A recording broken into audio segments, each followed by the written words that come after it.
Well, here we go. We are here. We're in. Now, I'm gonna start this off just by warning people that it is very possible that Twitch may decide to crap out on us again. If that happens, if you can't write something in chat and you want to, or if things aren't updating properly, message me via Discord or just like throw a chat up in the RPGClinic Discord. Because if obviously a show that's designed to interact with the audience and answer questions and stuff like that doesn't work if there isn't a chat. So we do have that to focus on and worry about as well. It's good to see you. It's a Thursday evening, and I did not stream yesterday, so it's nice to be here and get a chance to say hi to everybody. This is honestly something that I really enjoy doing, so it's nice to see it here. Thanks for the cheer, really appreciate it.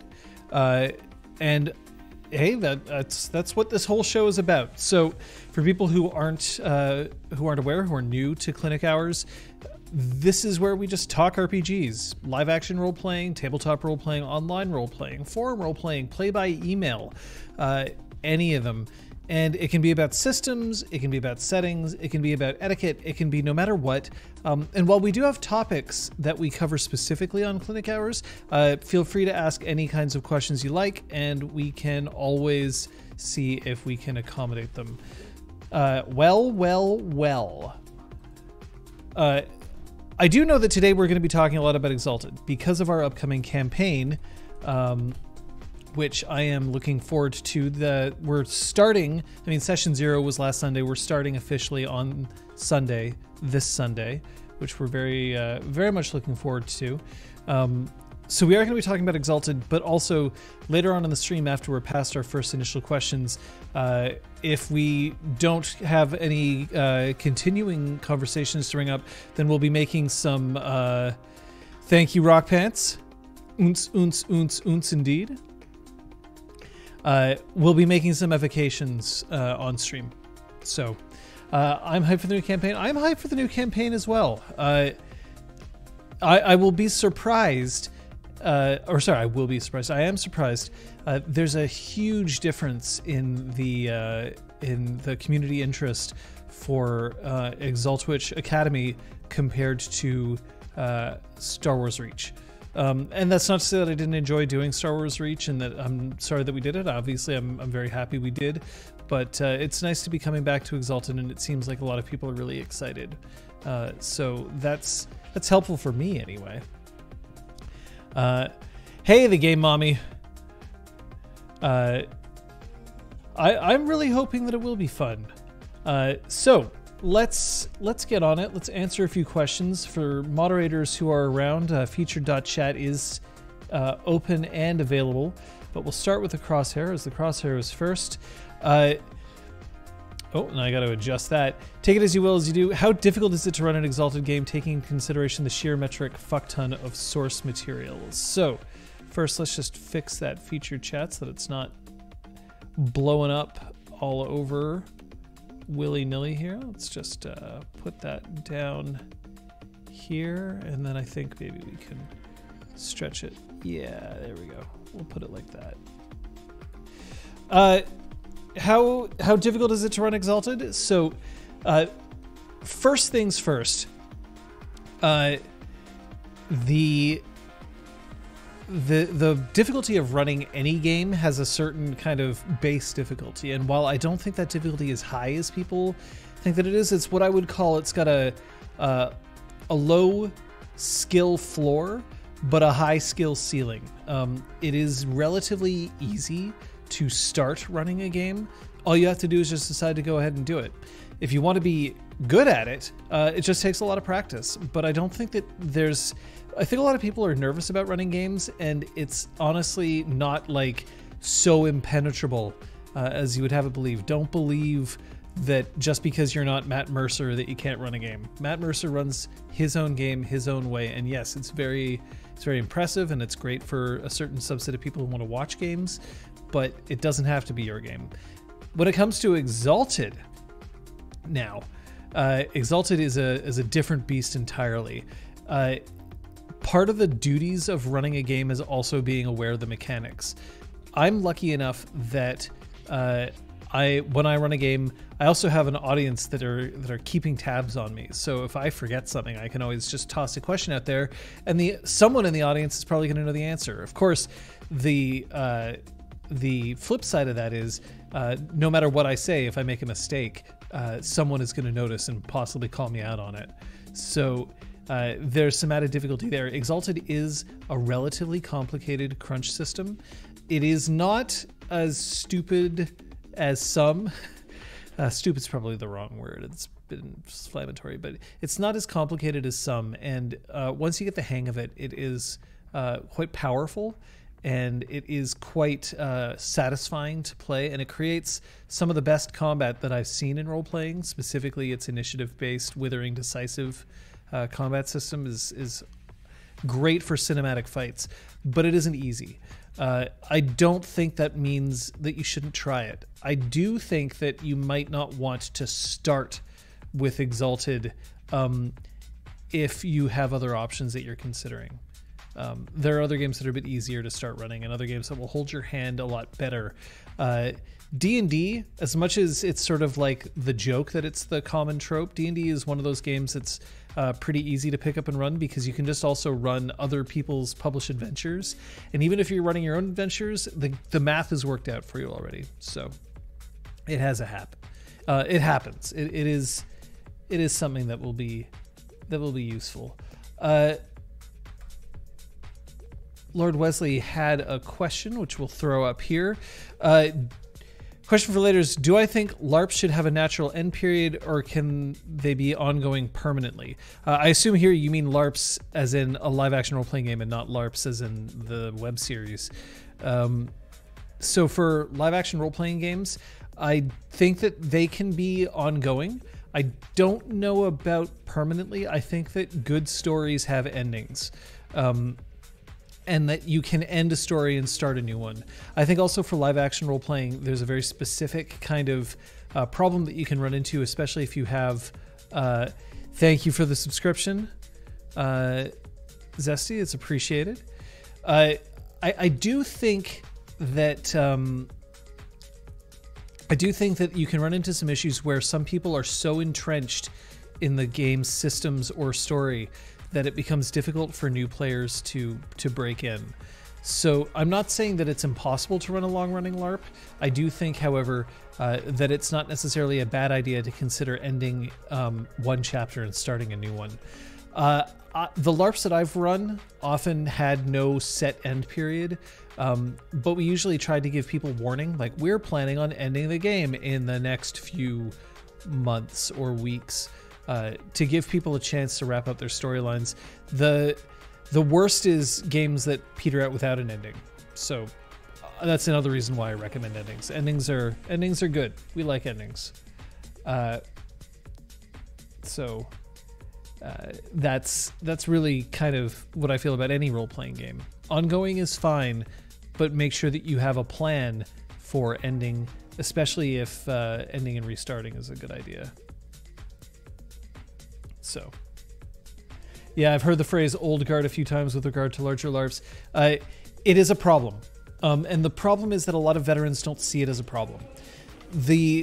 One of the best things that you can do to keep your LARP viable is to inject new blood into it, to get new players. And if you are a new player and you come in and everyone is hostile towards you because you don't know everything about the game, that's a problem. It's also a problem if you have experience in your game and you have characters running around who are 4 times as powerful as a starting character. It becomes really difficult for a starting character to feel like they matter. Remember that a role-playing game is about giving players a fantasy and letting them enact it. And if your fantasy is, I get to be a super cool hero, but you actually don't get to be a super cool hero because everyone else is a way cooler hero than you, not a great fit. So it happens. That's why I kind of to try and encourage cycles when it comes to LARPing. I'm not saying that you can't reward veterans, but it can end up being pretty tough. Aragorn's got an excellent question to throw in here about Exalted. or specifically about our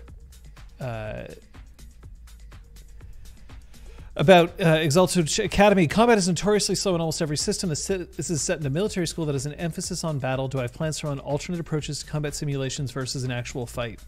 So, excellent observation. Combat is slow, and one of the things that we have to deal with is that our streams are 3 hours long. We don't play all day, and sometimes when you're playing role-playing games, you know, you start at lunchtime, you go right through dinner, you play for 8 hours, 12 hours, marathon sessions that you just really go for. And while that can be really cool and interesting, it means that you also have more time for tactical combat, which we don't necessarily have as much time for. The plan for us during ExalTwitch Academy is to make sure that combat doesn't override the entire stream, because it's less interesting to watch that sort of thing. Now, combat in Exalted is a bit more interesting to watch than some other systems, so we're not going to avoid it entirely. But there are plans to make sure that there may be times where instead of people participating in combat directly, they may be given the opportunity to command others to be in combat, in which case that's a little more abstracted. There is also plans to make sure that not all combats will involve all characters and will be all that long. 1v1 duels, or orchestrating it so that the beginning of a combat where your opponents are trivial or just ignored, definitely part of the plan. We're not planning on ignoring the system entirely. I think the system is fun. I think it's fun to play through it, but we absolutely don't have to adhere to it at all times. That'd be too much. Requiem Lost asks a question about the campaign. How do you intend to balance the cinematic and mechanical aspect? Should there be a medium/large army battle? With those being a strategist, I could see this coming about at some point. It's kind of a similar answer here. There is strategic combat in Exalted, and there is also like actual combat in Exalted, and there is a chance for us to be able to mix the two. But I will say that the idea of having medium to large army battles is something that a player has obviously expressed interest in. Liz has wanted to play a strategist this time around, and so it's not something that we can ignore as a game master. It's if a player has said that they want something, unless I've specifically gone up to them and said, no, I don't want to do that, then I've got to prepare for it. There will always be an attempt to balance cinematic and mechanical aspects, because if it's too cinematic, it's just then at that point you're ignoring the character sheets, which is kind of one of the things that people like to do when you play a role-playing game. Sometimes people like to play the game aspect of it, but we also can't go full mechanics, because then it's not as interesting to watch and also not as interesting to play. So that balance is kind of a standard thing that you have to work with any campaign that you run, but specifically with this, we're going to have to pay very close attention to making sure that we strike that balance well.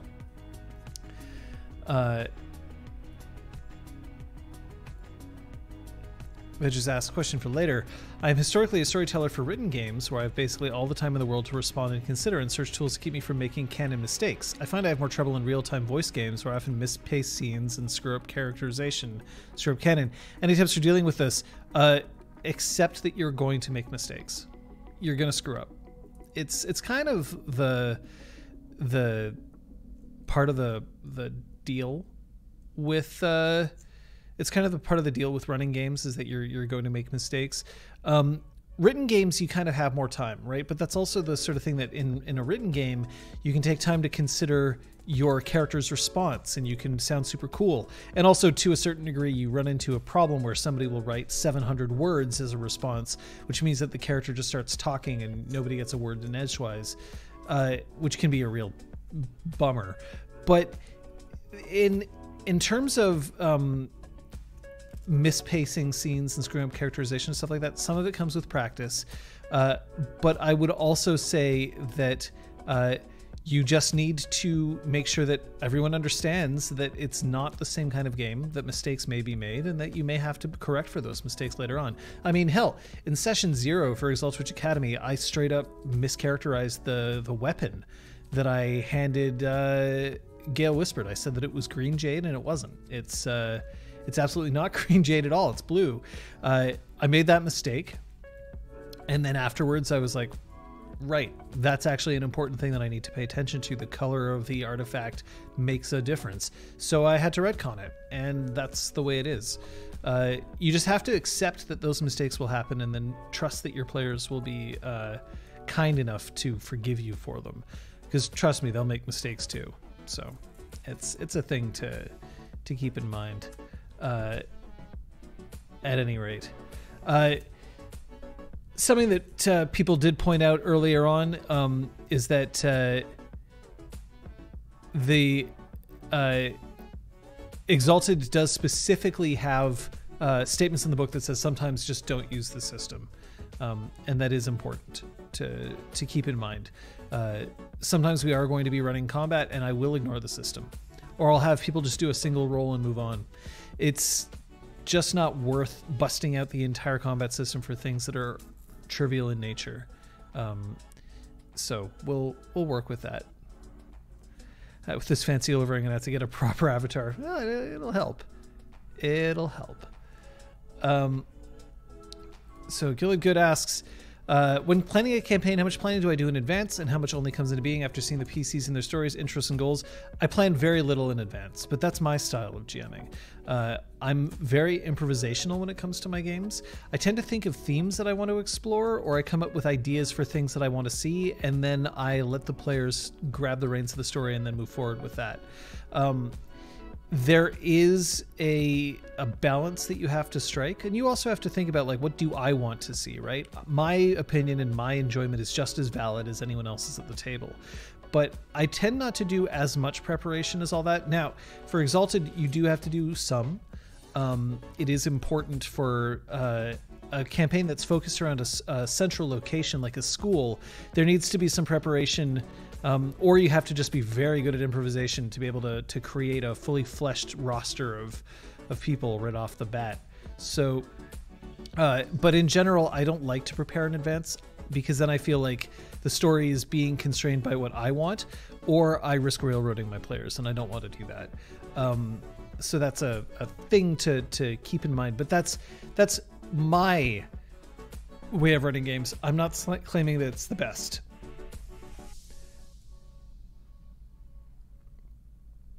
So,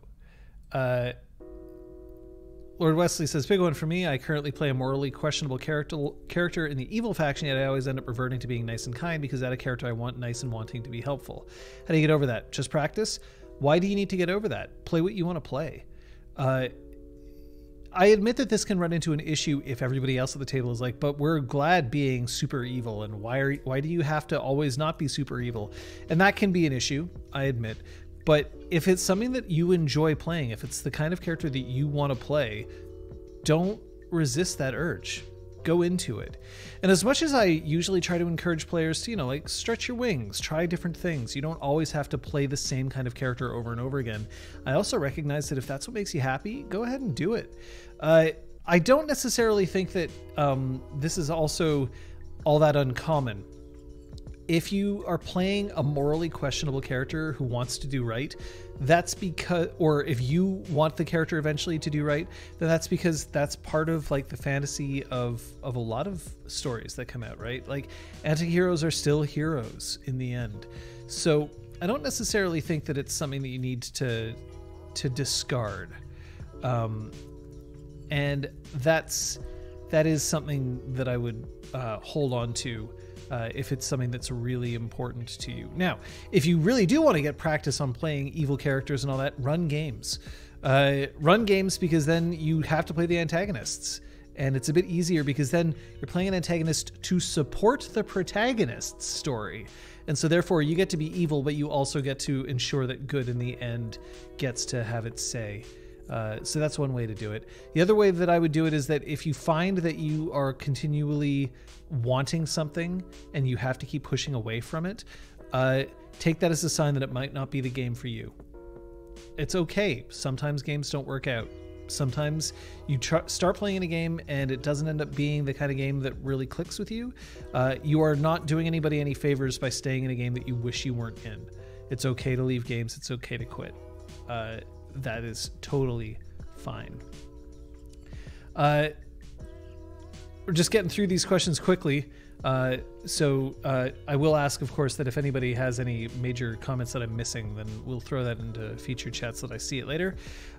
Question on retcons. Do I feel that the storyteller / GM is also subject to anything can change before session 4, or are there some things that shouldn't be thrown away like that? It's a little more restricted for storyteller / GM, but only in that they have to be careful to let everybody know if they've made a change that affects all players. But yes, I think that it's completely legitimate for you to make changes while you're still figuring things out, and that includes the storyteller. Storyteller is allowed. Retconning is not so horrible.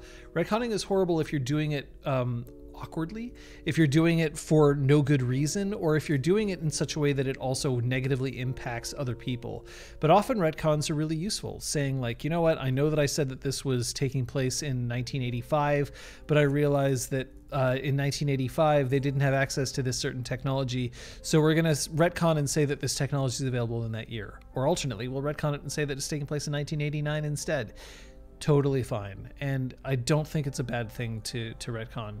I know that I said that I had to retcon the Jade, and I said that I made a mistake. That's because I legitimately made a mistake. I forgot that the artifact needed to be a certain color for that to work.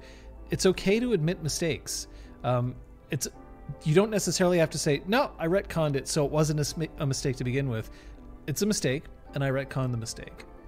Admitting mistakes ain't such a bad thing. Plague Lord said something that I just want to point out here, because I think it's also kind of important to Academy specifically. I found that I much prefer role-playing in real life versus over Discord for one simple thing. Here, let's just see what that is. Thank you for following Hentai Lover. Okay. I found that I much prefer role-playing in real life versus over Discord for one simple thing. Minor bits of lag online can lead to interruptions and cutting issues, and it's much harder to judge people's mood over camera. As someone with Asperger's, I'm bad enough at reading people. Moving unconscious cues makes that much worse. So, interrupting hentai indeed.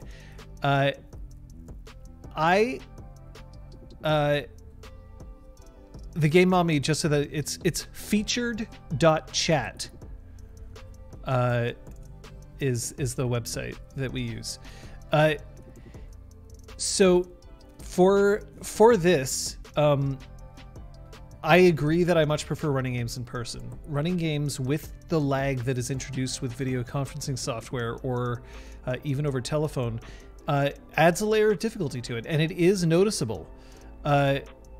If you don't, if you're having a conversation with somebody, even that sort of half-second difference can make a big deal, because it's harder to read cues, it's harder to read somebody's energy, and you definitely don't need that if you are somebody who believes that they're poor at reading people in the first place.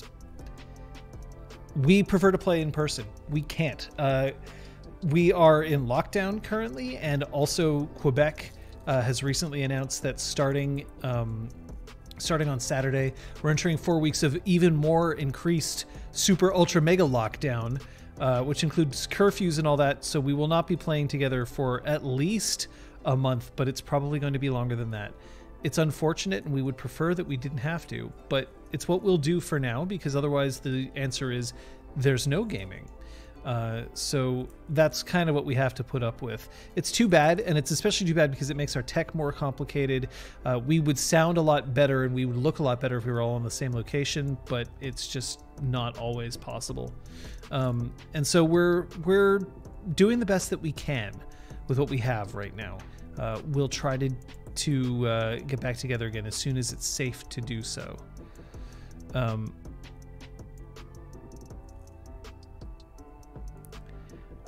Let's see. So everyone says, I know there's a plan to sort of skirt around classes for the most part, unless it's dramatically appropriate. There won't be roles for tests or whatever, but will there be any consideration of what classes the characters are signing up for to reflect potential future XP spends? I haven't decided, and part of me wonders whether it's just that if a player wants to spend a certain amount of XP, they can claim that they've been taking the class, so they can kind of like retcon the class into their lives, or whether I'd make them declare in advance. I think that it would be mean for me to start by making them declare in advance, because in much like how I let people change their character sheets in the first 3 sessions, it would be cruel to say, well, no, you already said that you're taking these classes, so now you're not. So it is a thing to consider, but we are going to take XP into consideration when it comes to what classes people will be playing in ExalTwitch Academy.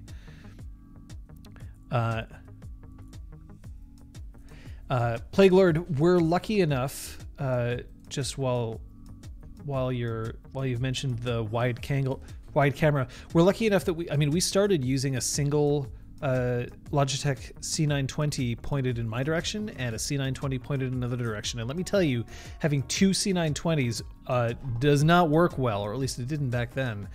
We had to do a whole lot of fiddling to make that work. And then we've graduated. I mean, I'm using right now a C922, which we used to eliminate the double C920 problem. But then because of the stream's generosity, your subscriptions, your donations, your support, we've been able to upgrade our equipment, and we now use DSLR cameras, 2 Lumix G7s through capture cards, which does help. It does help quite a bit because you can capture more of somebody and you get a better picture of them, so it's a bit easier for role-playing in that way. But it is a luxury that we have, one that we're acutely aware of, that we are lucky to have. Angelwick asks, when running a game, how do you balance being the antagonist / bad guys versus not pissing off your players too much? Like, how do you choose when to say, no, you can't, in a way that it presents a challenge to the characters to turn it into a yes, we can, or yes, we did? It's an incredibly different balance, or difficult balance, I should say. This is one of the hardest parts of game mastering, is making somebody feel like they have, they're being challenged, and then feeling like they're overcoming that challenge was genuine. Because in the end, you want your players to feel like they had a good story, and often, not always, but often that means that they've succeeded. But if it feels like they were handed the victory, it just doesn't feel as good. At the same time, make something too difficult and players can and they do give up. And a player who gives up is a player who's not having a good time. Usually. So how do you do it? How do you choose between making sure that things are tough and not? Make sure that they understand that just because one thing doesn't work doesn't mean that nothing will work. And make sure that they understand that the universe isn't completely out to get them. It is tough. It is a rough balance. Practice is the best way to do it, but also ask your players how they feel about things. Eventually, you may get to the point where you don't need to ask all the time, but it doesn't break immersion that much if you're just like, hey, so after this session, I noticed like you guys seem to be struggling a little bit. I know that there's a solution, but am I not making it obvious enough? Because also remember, no matter what you think is obvious, players may not notice. And no matter what players think is obvious, you may not notice. And whatever you think might be incredibly difficult, they may get in 2 seconds. You might think you're dropping all kinds of hints and they're not picking it up. Or you might think you dropped a really obvious hint, but all it takes is one moment for them not to be paying attention, for them to miss that hint, and then it's gone forever. So that's kind of where I'm at on that one. If I had no budget limit, what sort of LARP would I run? If I had no budget limit, I would want to make sure that I could pay everybody involved. I'd want to pay the staff, the storytelling staff. I'd want to pay logistics. I'd want to pay costumers. I'd want to pay people to maintain the website in between games. I'd want to pay people for their time answering people's questions between games for support. I'd want to run a game where I could have a stage manager and have a tech set up so that I could provide like effects and all that on timing. I would want to be able to have comms that I could use to communicate between people. There's a lot of things that I'd want to do, but an unlimited budget, I'd want people to be paid what they're worth, because oftentimes they're not. And right now, there's a lot of stories out there of big scale LARPs who have tried very hard to give a great experience to players, but in trying to keep the costs down, don't end up paying people what they're worth, and they need to be worth something. So it helps. Sounds like John had just invented Disneyland. You're not wrong, Roger Twy. The point of Disneyland and Disney World are that they are designed to be a place where you can go in and you have an experience that's very tightly curated by a lot of people who are working very hard to make sure that they're presenting that atmosphere for you. And while some people might find that a little bit creepy, believe me, once you start examining Disneyland and Disney World from a business perspective or a corporate perspective as opposed to just as a guest, you understand just how much work they make for even the smallest feeling. And it all costs money. People do deserve to get paid for the work that they do.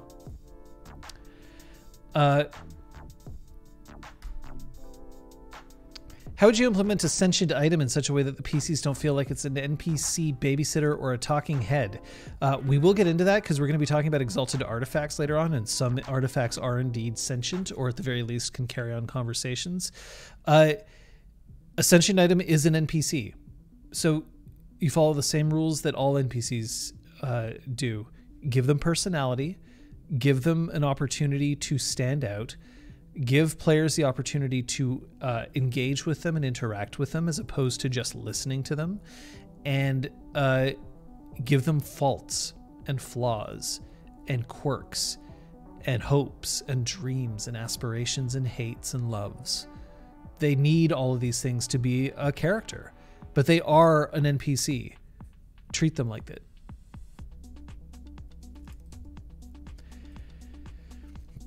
Raider says, I'm going to be really interested to see what the shape of the campaign ends up being. School settings seem tough to me because most schools are by design somewhat safe, although we all know stories about when they're not. So it is absolutely something that we have to take into account. A school is supposed to be a safe place. But we also want to make sure that the stakes are high enough that players feel like they're being challenged. But one of the things that all players have said in Session 0 is that they're looking forward to playing a game where they're not constantly with the entire world against them, which is kind of what playing a solar sometimes can feel like. Because, of course, if you reveal yourself as a solar, then that means that you can be hunted at any moment. I think it's a question that we have to take into account for balance. And for a school, I think that we want to make sure that we provide a good mixture of wacky hijinks. You know, like all the players seem to be really interested in being kind of like these college-age students who get to engage in like shenanigans and romances and stuff like that. But I also want to make sure that the stakes end up high enough that they get invested in the story as well, especially considering that we're hoping to then transition to our next Exalted campaign by playing, quote-unquote, the opposite side. So I will say that the House of Bells is a military academy, so there is definitely a chance for it to be engaged with more difficult scenarios. Things can be tough at a military academy. The books have described that people do indeed die in training in military academies. So while I don't want to bring the mood down too much, I do have to make sure that there is some of that as well. I think that we'll find a good mix, but it isn't impossible to get a situation where a school can feel like a place where the stakes can end up being high as well. But yeah, it's a good observation and a good thing to look at. I realize that I'm also answering these questions out of order. Don't think that I'm not going to answer them. If your intelligent item doesn't make you occasionally debate throwing it away, no matter how powerful it is, you don't have a good intelligent item. So that's a very good point. It is important. Thanks for the subscription, Low. It is important to remember that an item is something that ends up being used. And if an item is intelligent, then if you're using that item, then somebody is essentially your servant. Intelligent items have to either be okay with being tools, or they have to sometimes make you regret using it as such. So that can help. A quick question from R2610, are you expecting the players to be more pro or anti-realm? I don't know. And I don't want to expect it because I don't want to force them one way or the other. The one thing that I will say is it'll be interesting if they don't agree. Interesting up to a point, and then after that it'll be, I won't say disastrous, but it can end up making things difficult if the players end up having fundamental differences in their philosophy. So I'm going to say that I think that it's going to be more complicated than being pro or anti-realm. I think they're going to be more, it's going to be more nuanced than that. But I try not to anticipate that. I know that sounds like a cop-out answer, but if I anticipate it, then I start trying to nudge them, and I don't want to nudge them just yet. I think it'd be more interesting if I didn't. So,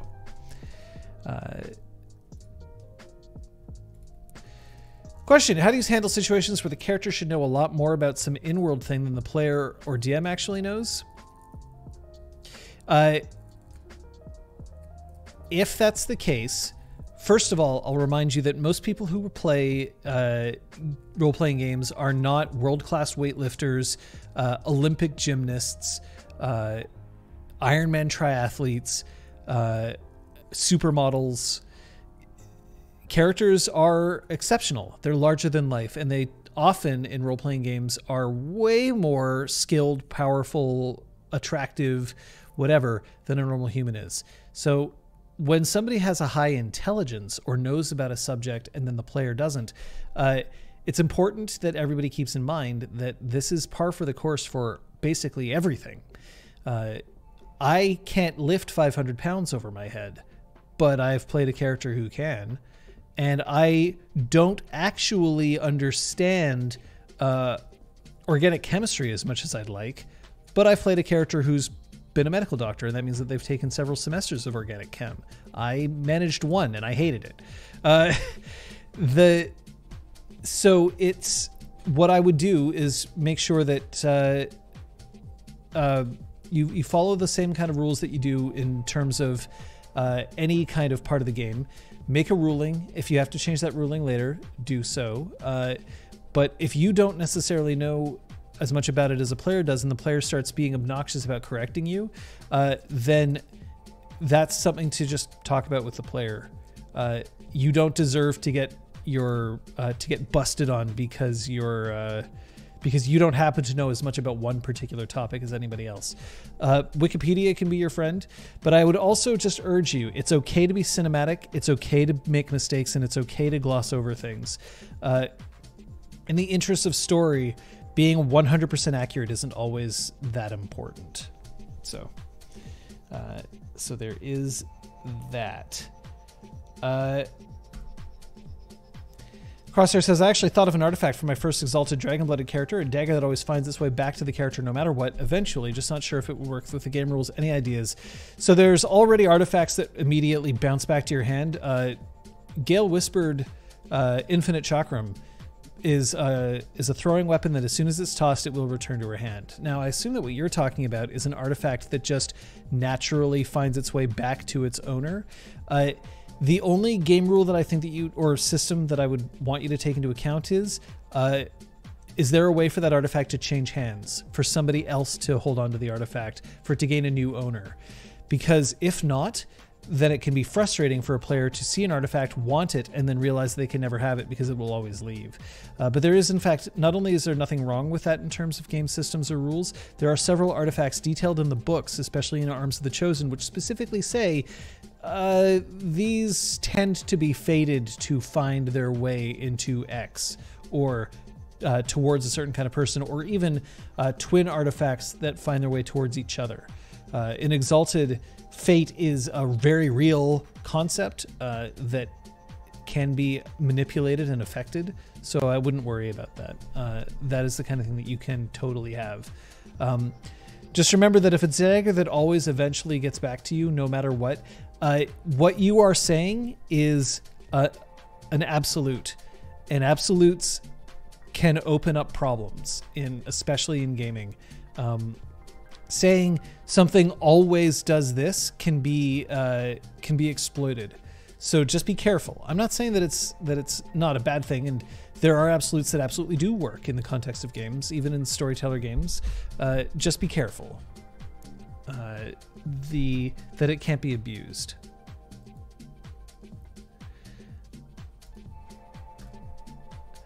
Requiem Lost asks, do I have plans in place that the players come right out of left field and decide to leave the realm and become lost eggs? I don't plan for those sorts of things, I do accept them, and then I will adjust as necessary. Because my GM style is improvisational, I am totally fine if that's what the players decide they want to do. The danger comes from if one player decides that they want to leave the realm and become a lost egg, and the other two don't. Because that splits the party essentially permanently. In which case, then I have to start making a call, and at that point, I may have to engineer an out-of-character solution, such as asking a player to create a new PC in order to better fit with the group. And that's not necessarily me saying like, well, you fucked up, but it is me saying, if you want to leave and everybody else wants to stay, and that's a permanent arrangement, then we have an incompatibility, because I'm not interested in running 2 campaigns at the same time. So that's kind of where I am with that. I totally should have got water before I came in here. A lot of talking this stream. So Lord Wesley asks, how do you best deal with PvP from an out-of-character perspective? Player versus player can be healthy. The thing that I would advise somebody to watch out for more than anything is to see how the players are interacting first and foremost.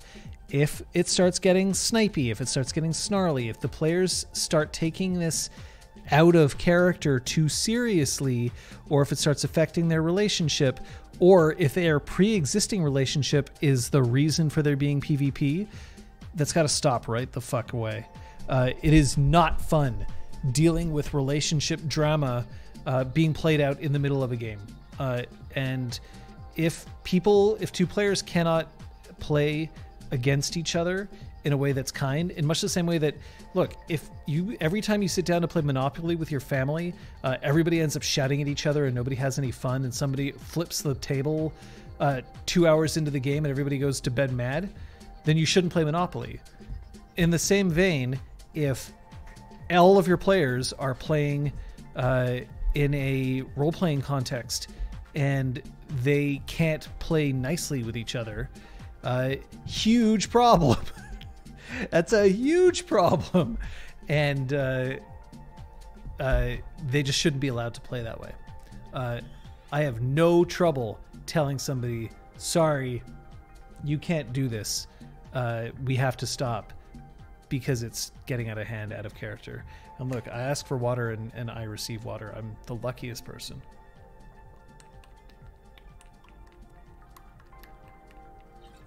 The other thing is, fairness is important to a point in PvP. If it looks like you're favoring one player over the other, you're going to have a bad time. But I would also point out that PvP should be in the service of story. Otherwise, it's wargaming, and that's fun, but that's something else entirely.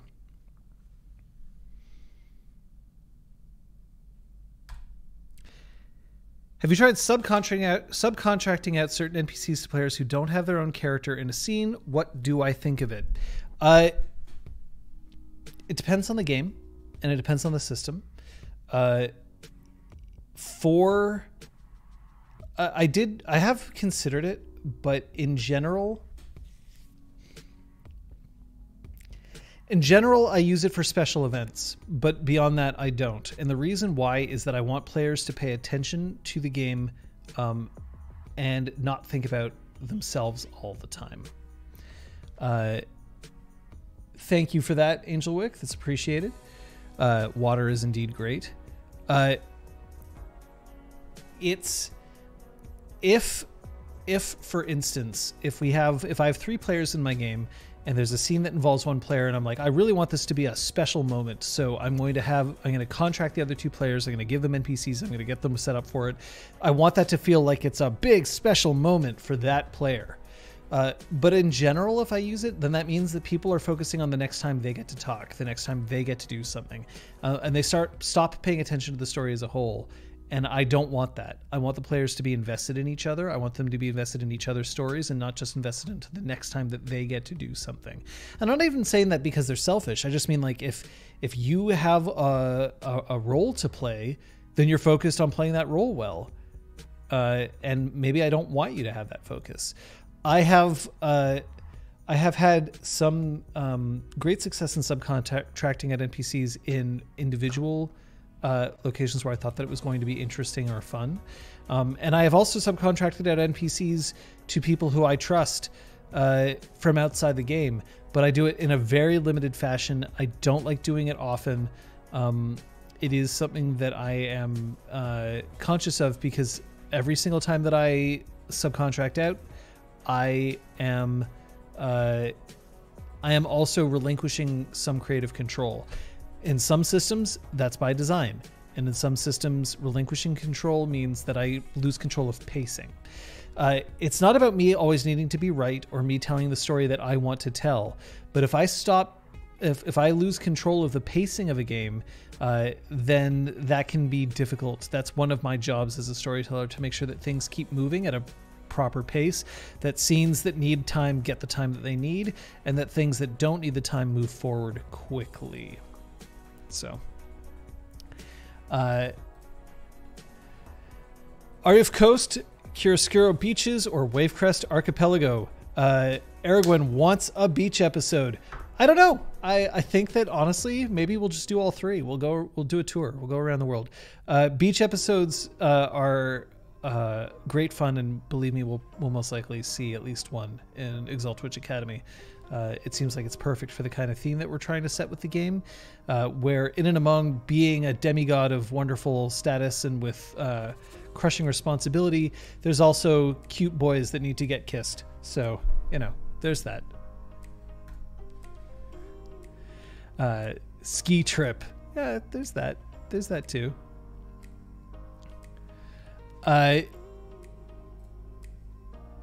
The Crosshair wants a full party reference. Can we have a bakery near the House of Bells that's named Pelio's Buns?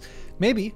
The danger with inserting references early on is that people assume that then you have to know everything about the previous campaign in order to enjoy it. It's already something that we're kind of worried about in terms of ExalTwitch Academy. You do not need to watch the original ExalTwitch to know it. They are not related. We're keeping it because of the name, the brand, as opposed to the campaign itself. But if I start throwing in too many references right off the bat, that can in fact work to alienate people who haven't seen the previous campaigns that we've run. So I'm not saying that that's not a possibility, but I am saying that it will not show up in the first couple of episodes, no matter what. I want this campaign to exist on its own. We on this hashtag so hard. Another bottle episode idea. Oh no, the Emperor is coming to inspect the school. I mean, for sure. Talking about previous references, we going to see Orange Jade again? Maybe. I didn't end up using the Orange Jade storyline in ExalTwitch Nexus. I may choose to use it here, but that's a question that I'm just throwing out there. But I'm not committing to it. Nor am I going to reveal what Orange Jade was for ExalTwitch Nexus, nor am I going to say that it will be the same thing. It's just a fun thing to think about, but it's a question. We'll see. Not saying no. Not saying no. Easter eggs can also feel like fan service. I'm not against fan service, but I just want to make sure that everybody has the opportunity to enjoy the game right from the start, without feeling like they have to be part of some sort of secret club in order to enjoy it. Think of it this way: if and I'm not spoiling The Mandalorian for anybody here, but The Mandalorian as a television show contains a lot of references to Star Wars in a lot of different media. I mean, it has references to toys that were released for Star Wars that never previously appeared in any of the movies or whatever. Those are all subtle references, and that's absolutely cool. And it's neat to have someone be like, I recognize that reference. That's neat. But if everybody started mentioning things all the time and it wasn't subtle, if it started just being like every 5 seconds there was a reference to something, feeling like you were not getting all of those references would definitely make you feel like you were missing out. Whereas if the references are subtle, then it's a bit easier for people to get involved and not realize that they're missing a layer. So the eventual heptagram game needs to be called ExalTwitch. We'll see. How many additional NPCs have you considered to have in your quiver in case they pop out? And how many more have you started to stat out besides the 2 we made in the last clinic hours? So I don't need to stat out tons of characters right off the bat, because also I can introduce a character and then decide that they need stats later on. Part of improvisation is just understanding like, okay, well, this character needs to be relatively powerful. So for now, I'm just going to roll 8 dice for this. And then later on, let's come up with the stats and all of that, if I even need to. Stats are not necessarily required for all for all characters. Even important characters don't necessarily need a full character sheet.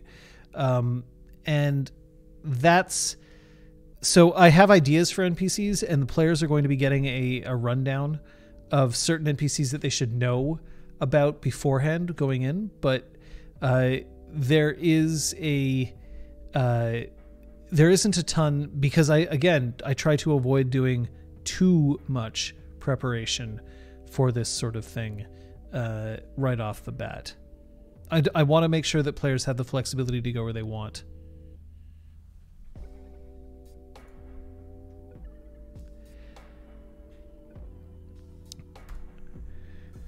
Plague Lord asks, is there anywhere in creation you have yet to run a game that you would like to in the future? General or specific regions? There's tons of places in creation. In a way, I was kind of, I'm not disappointed is kind of a hard word, but when I ran ExalTwitch Nexus, which obviously took place in a large part in Nexus, that was great. And then when I was running full party, it turned out that everybody wanted to be in Nexus. But that was where the players wanted to go. So we did it. And so there was part of me that was like, but we could go to other places. Honestly, I can't say that there's one that I'm just like, yeah, I definitely want to do that next. Because the one that I want to do next is the one that we're doing now. We're playing in the House of Bells, and I think that'll be really cool. But there's lots of places that I would love to see games.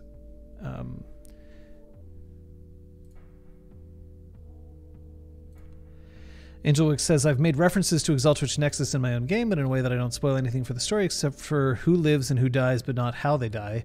I've invited my players to watch Nexus to enjoy the references at a higher level. See, that's great. And that's a good way of doing it. The main thing that people hate is jargon to exclude. If you are using words and terms or names and making people feel badly if they don't get it, that's when it's not useful. So that's a thing to keep in mind. Thanks for the subscription, Chase. It's super appreciated. We're at 95 subscribers right now, which is super cool. It looks like RPGClinic is crawling its way up. So there is that. 36, by the way, I'm holding on to your question because it's important, but I want to bring it up at a certain point. Aragorn says, also regarding NPCs, we expect from prior discussions that the Fang will just be the 3 of them, and there may be reasons that it's not the usual 5, but have you got some ideas for potential Fang mates? What sorts of things do you consider when creating close to party NPCs like Residents of the Spark, etc.?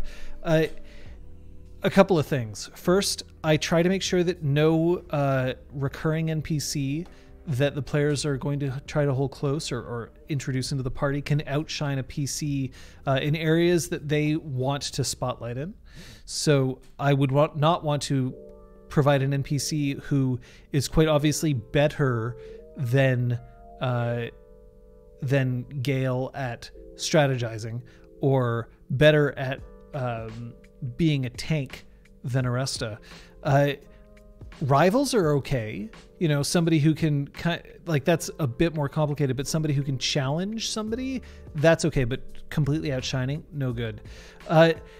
Romance is obviously something that I take into account. I don't tend to think of it in terms of genders at that point, but I also I want to make sure that they're provided with a bunch of different options, because I don't want them to be forced to accept Fang mates that they don't want.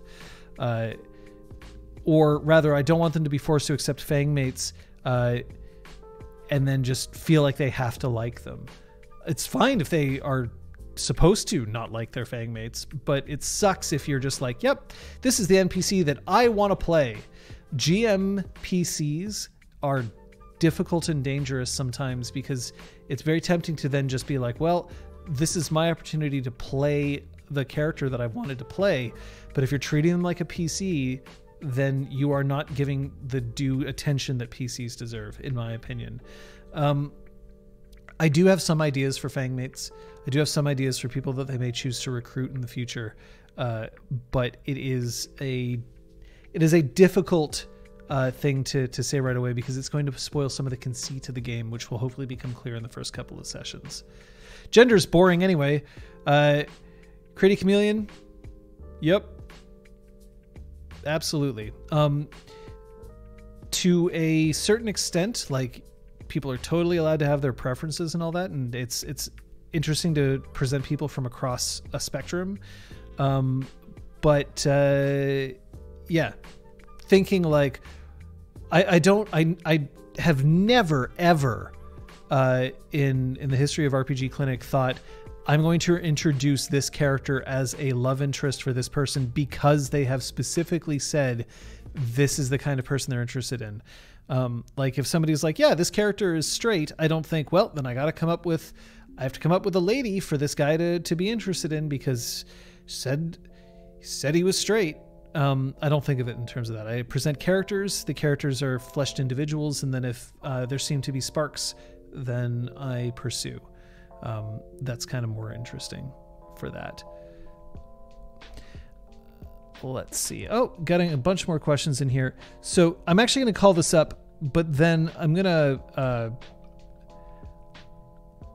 point out, what's the artifact evocation already done? No, the artifact evocation hasn't been done yet. We're going to do that a little bit later when we get through a bunch of these questions, and I'll also show the evocation that's already been made for Gale Whispered. Her artifact Soaring Eye. The first one is there, and it's and we can have a look at it. But yeah, we'll do an evocation. I think that'll be a fun thing to run through. What are your thoughts on mixed blessing artifacts or cursed items / items with drawbacks? Items with drawbacks, great. Cursed items that you stick a player with, they can be good, but you have to have a player who wants a setback. Some players hate the idea that because they made a decision, their character is worse off for it. The idea being like, yeah, I put on these gloves and now they're stuck to my hands and I can't take them off. The player feels like they made a decision that screwed them. And that's not always a great thing to feel for a lot of players. Some players absolutely love getting messed with, but it can be very dangerous to pull that off, or to do that with a player who doesn't feel that way. So it's kind of dependent on the player type, but it's something to keep an eye on. Mixed blessing artifacts, though, yeah, absolutely. Something that's very powerful should come with drawbacks. And that drawback doesn't necessarily have to be very obvious, but it could be as simple as, yeah, this sword is very powerful, but it's also very, very large, so you can't hide it. But it can also be as simple as, or as complicated as, this is... thank you, Snoopaloop. I also love a good setback. But it can also be something like, yes, this sword is incredibly powerful, but if you kill the wrong kind of person, the sword will no longer choose to assist you any longer. Or every time you kill somebody, the sword insists that you then save a life. You know, like there's a lot of ways that you can make a mixed blessing artifact. But I absolutely think that power needs to be balanced, right? A story isn't interesting if somebody is always going to succeed. And that's one of the ways of doing it.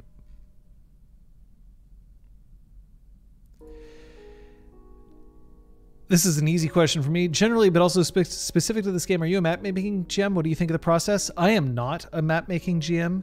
I will admit that right off the bat. Sometimes I wish that I was better at that sort of thing, but I'm not. I also know that plenty of people are. The aforementioned Creative Chameleon makes some fantastic maps, is a great cartographer.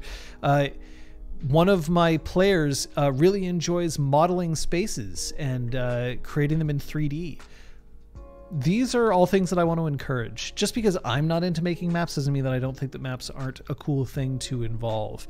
But I tend to go more theater of the mind, and so I don't use maps very often, especially in a game like Exalted, where stunting might mean that players want to introduce things to the campaign, especially using the lore ability.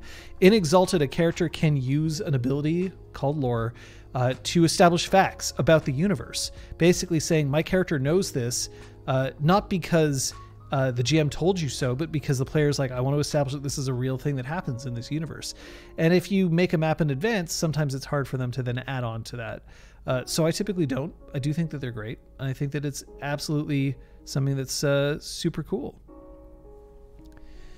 And if audience or players want to contribute maps, I am all for it. And if you want to ask me questions, if you're making a map and you want to ping me about things, by all means, message me. Just know that I can't necessarily guarantee that I use anything that's submitted. That's all. I often do. And hey, like the idea of getting fan art back up at the top and bottom of shows is also something really exciting to me because I love fan art and I think it's great. I just don't want anybody to feel like they are required to do something, and I don't want to feel required to do something as a result of somebody putting in a lot of hard work, because I did not specifically commission that hard work. So there is that to keep in mind. Plague Lord asks, what's the longest tabletop campaign I've run, and do I think that it ran for too long or that it lasted as long as it needed? 13 years. It lasted too long. I should have stopped playing. The players I enjoyed playing with for a while, but one of my 3 players honestly was never that into it and was doing it because of his girlfriend, as near as I could tell, and also didn't like me that much. So I should have not put up with that. Turns out that I play better with people who actually really want to play with me. So yeah. It was a lot of fun. It was a Changeling the Dreaming campaign. It still formed a lot of what I learned about gaming and game mastering, but it went on too long. I'm not saying that 13 years is too long for a game. For this game, it was too long, but mostly because of external factors making that game not a good idea to continue.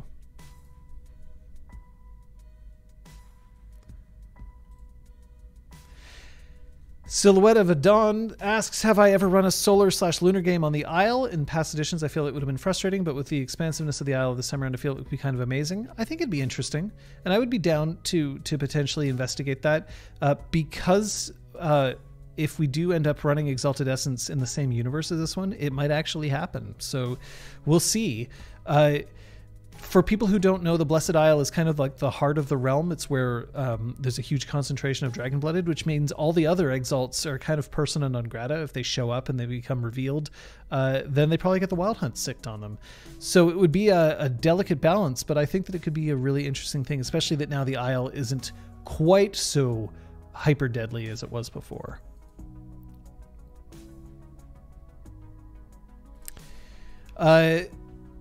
Solodovidon also asks, are there any particular homebrew from places like Storyteller Vault for Exalted that has come out? I admit I've produced a couple, so as a bit of self-indulgence, I'd love to know if I've enjoyed any.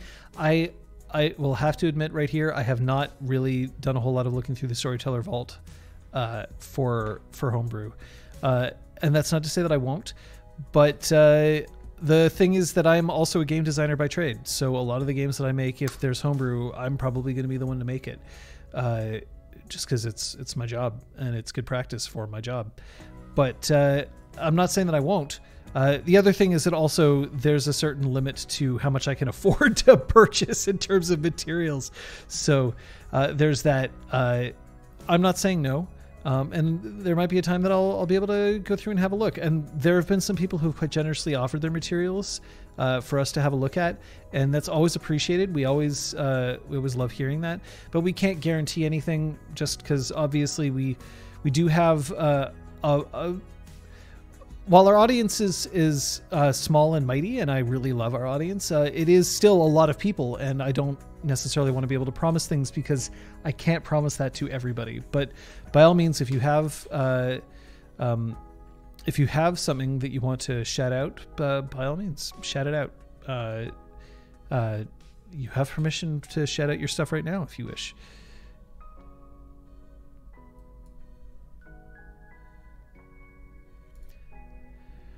Angelwick asks, might a sworn brotherhood be sealed within the Fang?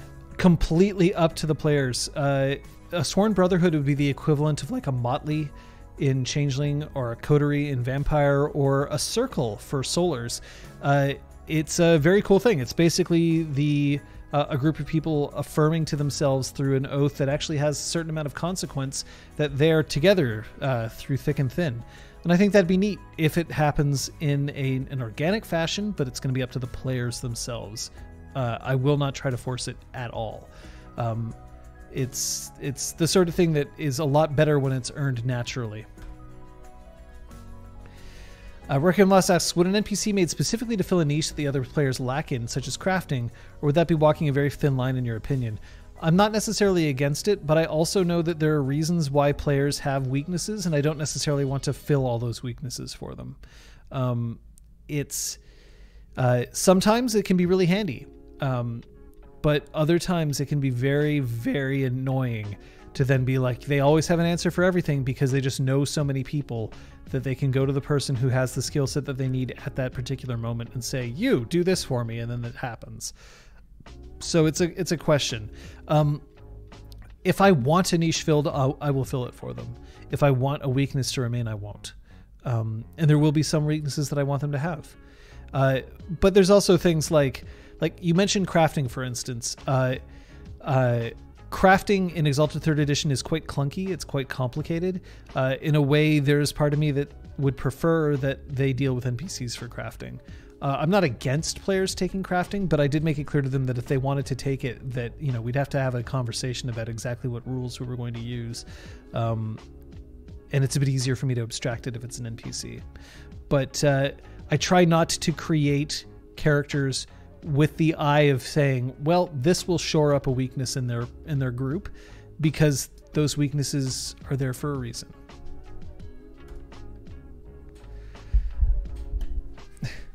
Make NPCs useful, but not a Swiss Army knife. Yeah, exactly, Plague Lord.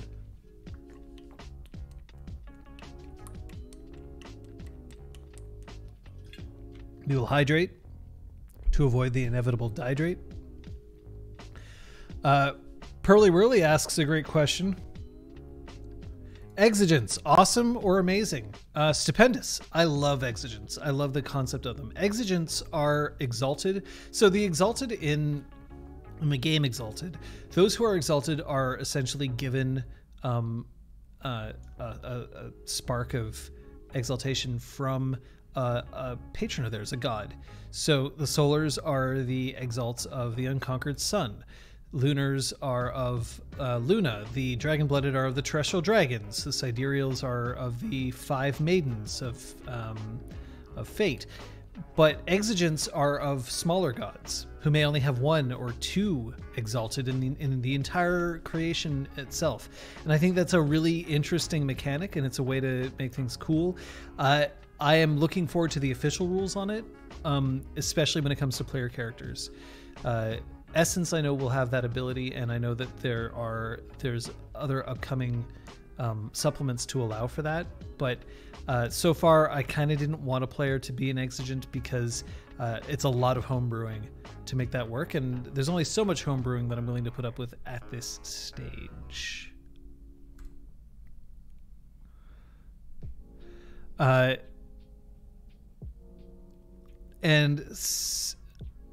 Salute of Edon says, should I throw it on the Discord? The pair I've been thinking about was offering up an artifact flamekin and my reoccurring blamed blood ape NPC bets up, or best up. So I will say this. I generally do not accept NPC suggestions. That's just sort of, if I'm playing a role, I want it to be a role that I've made. Or at least a role that I can put my spin on. And I don't like the idea that I might play an NPC that someone else suggests and then play it not the way they want it to be played. So that's a little bit dangerous here. But artifact ideas, please, by all means, throw them in. But again, I may or may not use them, and I honestly probably will not. Just for baseline. It's not impossible, but I'm not making any promises along those lines. So yeah, and if you just want to get people's opinions of it, yeah, the Crunch channel on the Discord server would be a good place to throw that. That would be actually an excellent way to use the Crunch channel. So yeah, you're right. What if an NPC is actually a sentient Swiss Army knife? Not an Exalted, because Switzerland doesn't exist, but good point. Craft rules are there to make sure that new artifacts aren't introduced in a faster rate than the ST is comfortable with. It's sort of a balancing act between the players wanting awesome stuff and the storyteller needing to regulate them.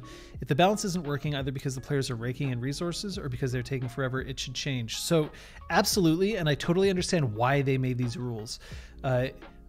People who craft want to feel like they've earned it, right?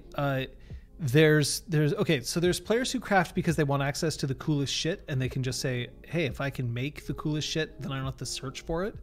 And there's players who want to craft because they really want to exercise the fantasy of creating something amazing. And generally you want to make sure that people feel like they've undergone something to get something amazing, instead of I rolled the dice and I got enough successes, so it worked out. The crafting system in Exalted is designed to make it so that you can't make amazing things until you've made some superb things, and you can't make superb things until you've made some cool things, and you can't make cool things until you've made some okay things. It's essentially you earn experience for every item that you make, and then you spend that experience on making cooler items. The problem is that it can be very clunky to deal with, and if you're also not running the kind of campaign that you want to support doing that, it can be rough.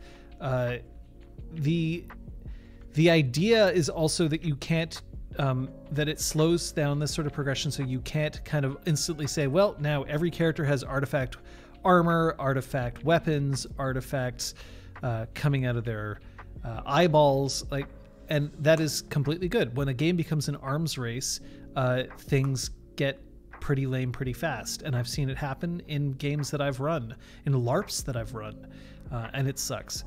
But the craft rules are indeed clunky, and I am looking forward to seeing what Exalted Essence has to say about them. They are clunky in that I think that they were created to solve a very real design problem, but I don't think that they succeeded in making it feel as good as I wanted it to, because in the end it just kind of puts a barrier of entry to crafting, which is pretty difficult to handle. Might you consider revisiting the old gimmick you had for a bit during Nexus, where you asked the audience for guest X, like a guest location, guest item, guest NPC? So guest NPC, when I say that I don't take NPC suggestions, what I mean is I don't want somebody to say, hey, I want you to play this particular NPC. Their name is X. They do X. Their personality is X.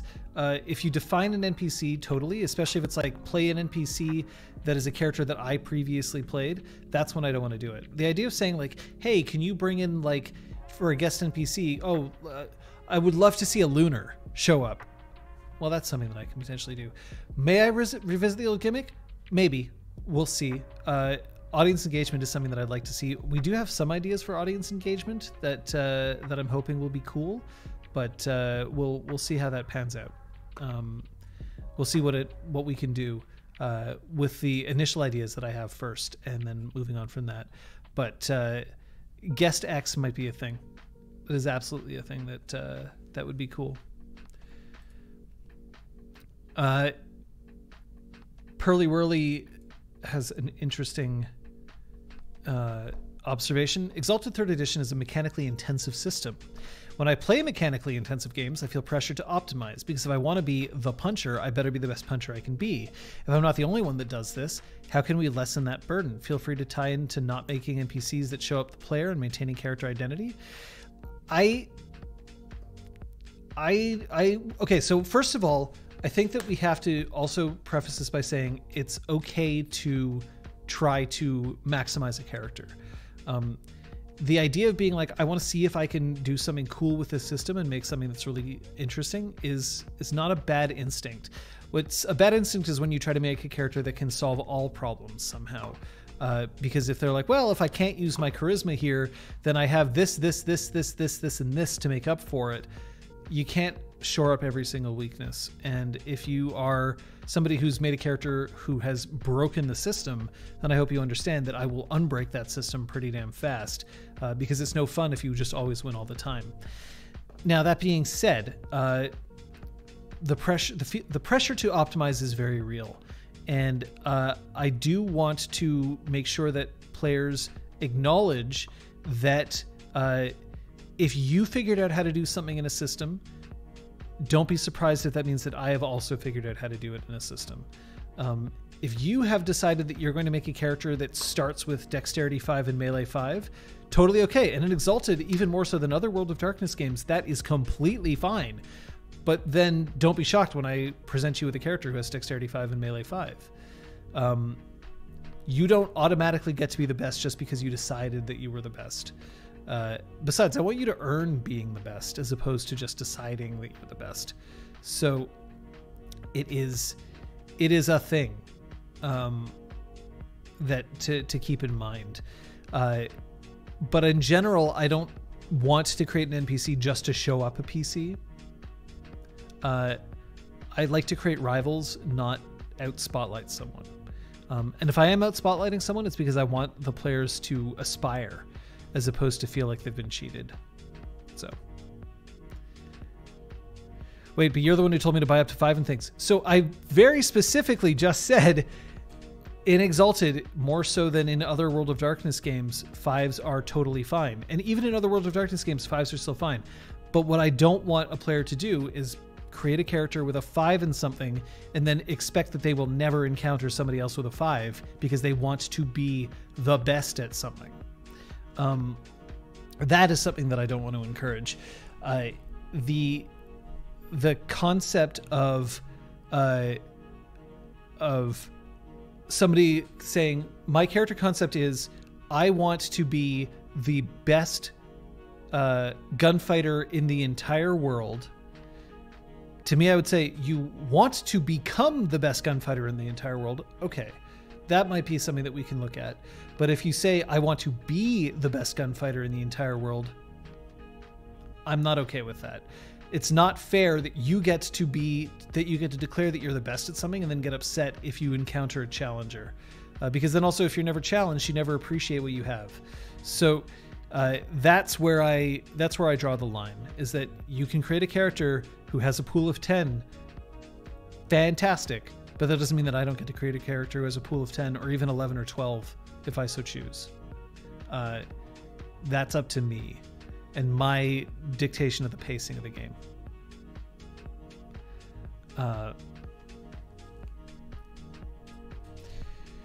During character creation, there was some ribbing in the chat because the characters in general didn't lean into the skills that help tell story. For example, perception and investigation help tell stories in D&D. Can you talk about approaching a game where you have a group of characters who lean away from certain skill sets? Characters who aren't built for combat, characters who aren't built for discovering/solving mysteries, characters who aren't social.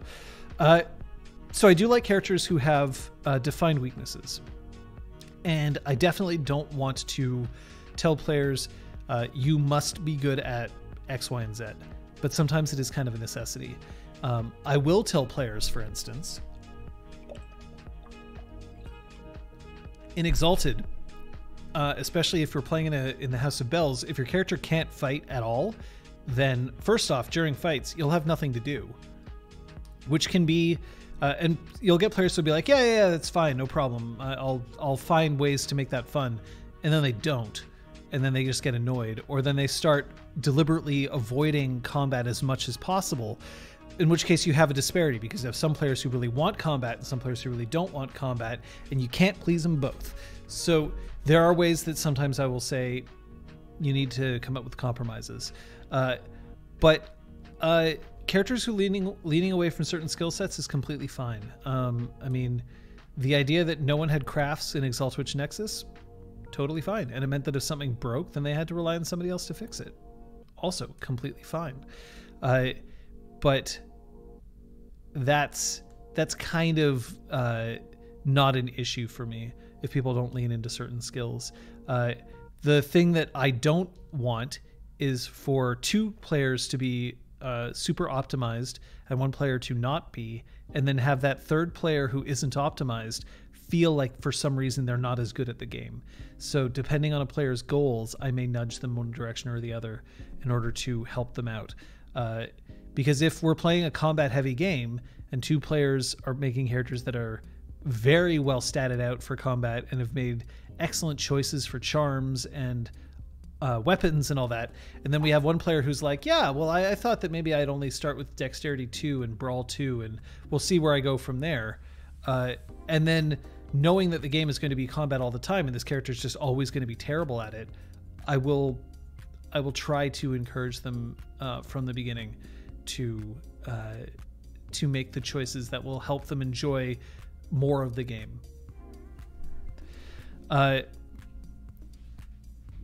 Requiem Lost says, and I totally appreciate the sentiment. A player saying, I am the best melee fighter, and the storyteller saying, anything you can do, I can do better. It's a crude way of putting it, but it is absolutely correct. No matter what, if a player says, I can do this, a storyteller can say, so can I, or I can do better, or I can take away your ability to do that thing. So it's a responsibility that you have to look into and hold on to. Plague Alert says Exalted is better for not having a skill because it has things like social combat, whereas D&D is built around combat. It's something you'd have to decide beforehand, but if everyone goes, we'd rather not have mysteries, that can work in Exalted.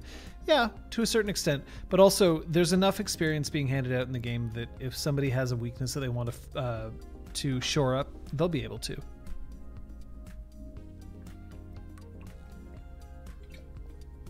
Weirdness makes a very good point. Exalted has taken 3 editions to properly have useful social combat mechanics. Yeah. Mechanics are hard, yo. There's a reason why D&D 5th edition is way better than D&D 1st edition. Games are improving all the time.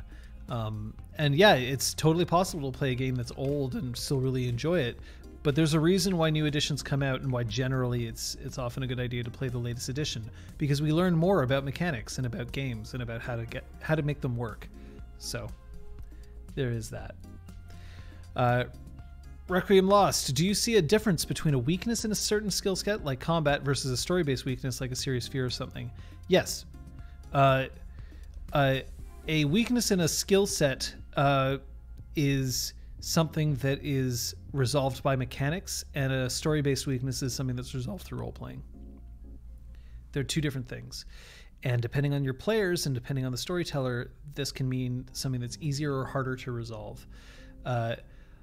After all, somebody who says, my character is afraid of spiders, can at one point say, I'm no longer afraid of spiders. And as long as there isn't a mechanical reason why they can't say that, then that's fine. Go for it.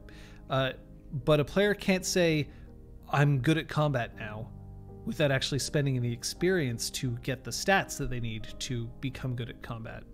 So, yeah, the idea of it being a mechanics question versus a story question is kind of crucial in that respect. And when you are looking at how to deal with those weaknesses, it's in 2 different ways. Story weaknesses can sometimes be much easier to resolve, but they can also sometimes be much harder because players are attached to stories and they don't want them to change.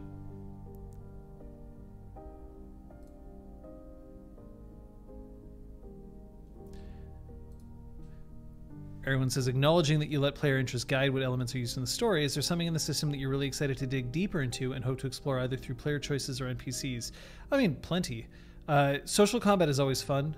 I also have, I'm also looking forward to seeing how players interact with Dragon-Blooded charms specifically, because they are different than solar charms in a lot of ways. So it'll create for a different feel for the game. So I'm looking forward to seeing that. Of course, that will become more apparent as we play, because right now they're Essence 1 and don't have access to a ton of charms. So there is that to keep in mind as well. And then I'm going to go for Angel Wicks, and then we're going to move on to this Evocation, because I do want to make sure that we do this, because we said we would. So is the House of Bells and all of the schools on the Blessed Isle, for that matter, exclusively for dynastic Dragonbloods, or can Lost Eggs enroll too? I have an idea to add a younger version of one of my Water Aspect NPCs in the Headcanon Classmates collection. Lost Eggs, should they find their way back to the realm, can absolutely join. But if you are in one of the Blessed Isle schools, it's assumed that you are a part of the realm, that you support the realm. They don't just take exchange students and teach them willy-nilly, because then they'd be seen as enemies. The House of Bells isn't going to train the opposing force. Now, if somebody is lying about being loyal to the realm, that's another question entirely. But you can completely have a lost egg find their way back home. They'll probably suffer some social stigma, but that's kind of what happens.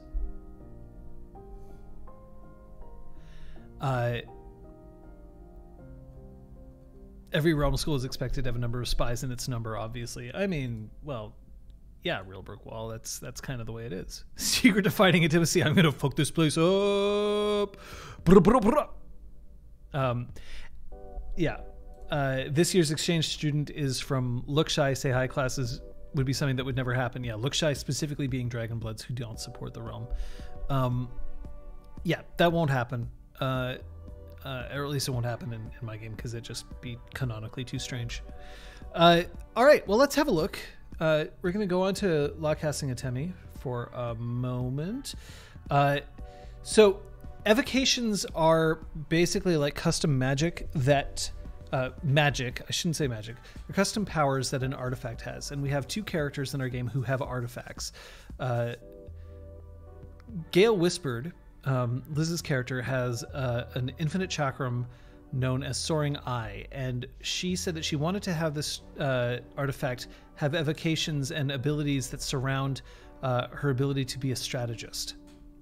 So in thinking about that, we have to start thinking about, like, okay, well, what kind of powers can we give that A, are thematically interesting, B, unique enough that she can't just buy a charm and replicate it, and C, not overpowered or underpowered, right? We want them to feel like they're worthwhile purchases and that they can be used, but not that they're used so often that it's just like, well, why do you even bother having anything else? So let's have a look at the at what we did. So the first evocation that we came up with for Soaring Eye is Dreams of the Victor. It costs 5 motes to use. It's a reflexive charm that happens only if it's dealing decisive damage. Its duration is until the wielder sleeps, so that means that those 5 motes have to be committed. There are no prerequisite charms for this. Knowing the hopes and dreams of a good soldier is worth next to nothing compared to those of our commander. After dealing decisive damage to a target, Soaring Eye's wielder may commit 5 motes. The next time she is asleep, she may take a Read Intentions action on the target's commander, whose difficulty, in lieu of Guile, is 1 for each level of command removed. Charms that bolster Guile may still be used to increase this difficulty unless the commander is also asleep. Assuming success, the next time the wielder makes a strategic maneuver roll against this commander, she gains a +1 modifier. So, how did I create this evocation? Well, the first thing that I did was I tried to listen to the player and what kind of evocations they were interested in. So, strategist. Cool. The second thing that level command removed means here, so it means that if you are, say you are a soldier in an army, well, if you're a private in an army and you're a bunch of privates and you're commanded by a sergeant, then the sergeant is 1 level removed. But then that sergeant answers to a lieutenant, and that's 2 levels removed. And that lieutenant answers to a captain, and that's 3 levels removed. And then that captain answers to a major, 4. And then the major answers to a general. I'm skipping over ranks, but you know what I mean. So it is, in essence, it means that if you have an immediate commander, then the difficulty might be 1. But if it's a large army, you may have another 4 or 5 levels before you get to the general of that army. So if you hit a soldier, how many ranks up the dream target is? Yes, exactly, Real Brick Wall. So it's your fight your way up the chain ability. Yeah, that's a good way of looking at it. So here's the thing. First off, for evocations, I may end up needing to roll it back if I've discovered that I've made it too powerful or not powerful enough. So my players are aware of this. Anytime that I'm going to come up with something, this has to be play tested, and play testing is just basically going to be played until I find out that it's wrong or not. So basically, this is the part in Shadow of Mordor where you read Orc Captain Minds to get intel on Orc Warlords. Close to it, yeah. But who is this Victor? Does this work if you kill the soldier? Or do you have to keep them alive? It does work if you kill the soldier. What matters is if you've dealt decisive damage to the target. So first off, it means that she has to actually deal decisive damage. It's not enough that if she deals just withering damage, that's not going to be enough for it to trigger. It's got to be decisive damage. It also means that it doesn't guarantee that she's going to succeed in her read intentions roll, especially because if we look at Gale Whispered's sheet, her read intentions roll. So her perception is 3 and her socialize is 1. So her pool is not great for this. So it's also something that says, yep, this is a cool little thing that you can use, but you're not going to be able to use it to its full extent unless you decide to start moving into that area. And so there's that. Real Brick Wall says, does this work if you don't know who the commanding officer is? It does not work if you don't know who the commanding officer is. So, for instance, if you have a soldier coming in and you have no idea where the soldier is from, can't use it because you don't know who you're actually trying to affect. But you don't need to necessarily know the commanding officer's name or position. You can, and it specifically is also a commanding officer. It is not like I paid somebody to try to assassinate someone and therefore I'm their commanding officer. This is a war-related charm, or evocation, I should say, not a socialize. Specifically, I mean, the read intentions is a socialized role, but this is specifically for armies and for commanders. So it can be that if there are, if you see that there's 5 units, you can say, I want your direct commander, and that's fine. You can say, I want to know about your general, and that is also fine, even if you don't know who the general is. But if you ask for something that doesn't exist, it fails. So you can't say, I want your highest, the person who's at the very top of your chain of command, because, I mean, that could go all the way up to, the Scarlet Empress, for all you know. So that doesn't work. So you have to specifically be able to say, like, this person, but you don't necessarily need to know their name. Does it work if you're wrong about who the commanding officer is, like if the soldier is a spy? If the person is their commanding officer, then they're their commanding officer. So even if that person is a spy and is embedded, you'll learn you'll basically read intentions against the spy. So as an example, if I have used it on, let's say that I use it on a rank and file soldier, and that rank and file soldier has like a commander of that fang, and that commander is a spy. Even if nobody knows that commander is a spy, then that might be really a useful way to use this thing. So, does it work in non-military but still ranked societies like a crime organization?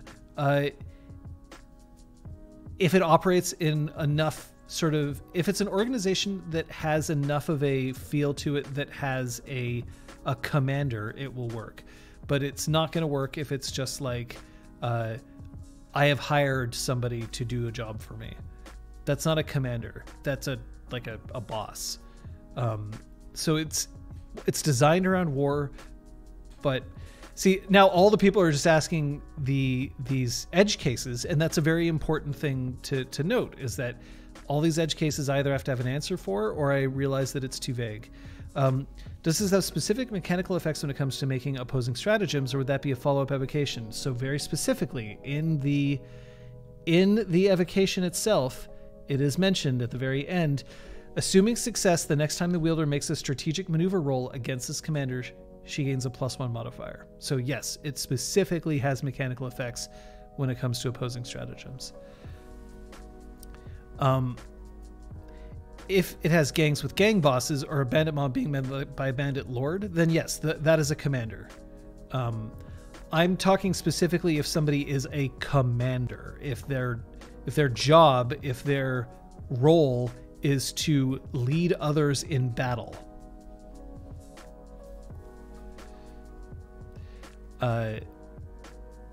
let's see. This is reflexive. Is it activated after the damage is done? Yes, it's activated after the damage is done. And I'm okay with that. +1 modifier is +1 die or +1 auto success. Does it count as bonus from charms? So in the book, when it makes reference to stratagems itself, let's call that up.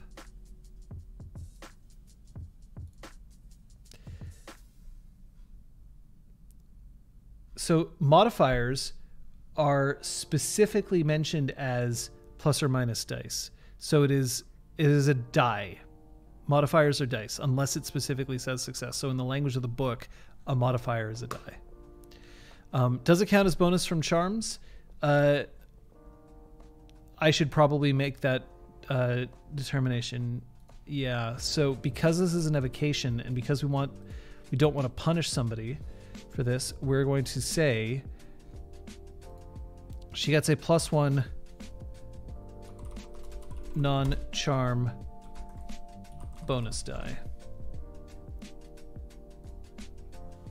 We'll make that a bit more simple to understand. If Gale is fighting a student army, can she use this on the student's faculty advisor? No, because the faculty advisor is not a commander.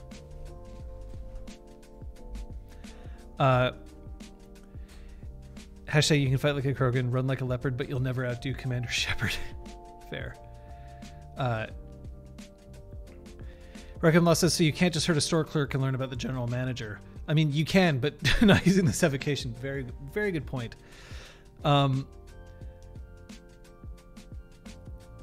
So this isn't to learn about the commander personally, it's to learn how they command their troops. So it's actually both, weirdness. You're doing a read intentions action. The read intentions action could mean that you learn more about the commander specifically. But also, you get to when you make a read intentions action, you get to ask about a specific thing. So you can say, does this person have a... thanks, Snoopaloop. Really appreciated. And we'll see you later. So you have to ask about a specific kind of thing. What dang it, by the way, Erwin? Why dang it? So you can say, like, does this commander have an intimacy relating to the realm? And if they don't, that's your read intentions roll. You don't get to ask another question. But you also gain a bonus against for a strategic maneuver roll. So it's both.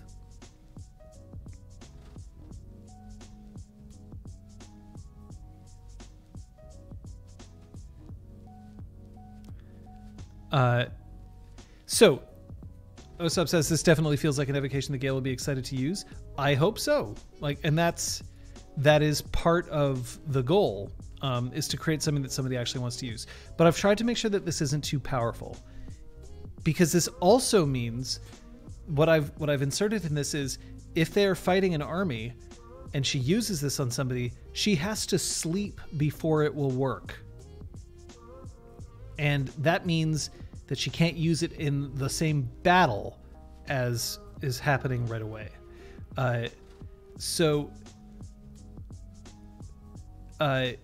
there is a limit to how useful this can be, in that she can't use this to just immediately gain an advantage over the general, the opposing general right away. But it means that if she gets to meet this person in the future, then she may have an advantage. Yeah, the reference says storyteller created.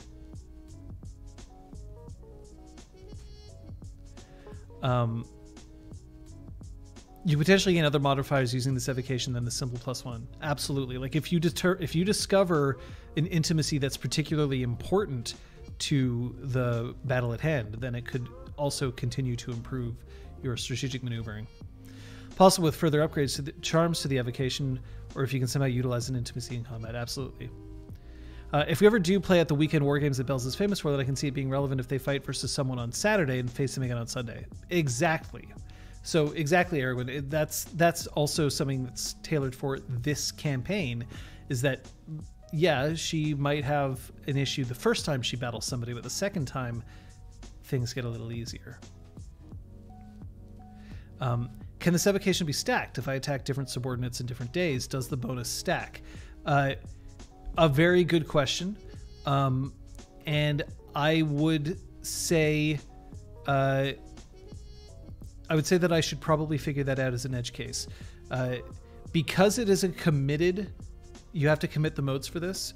You can only use it once. So like you can only discover something once about a commander.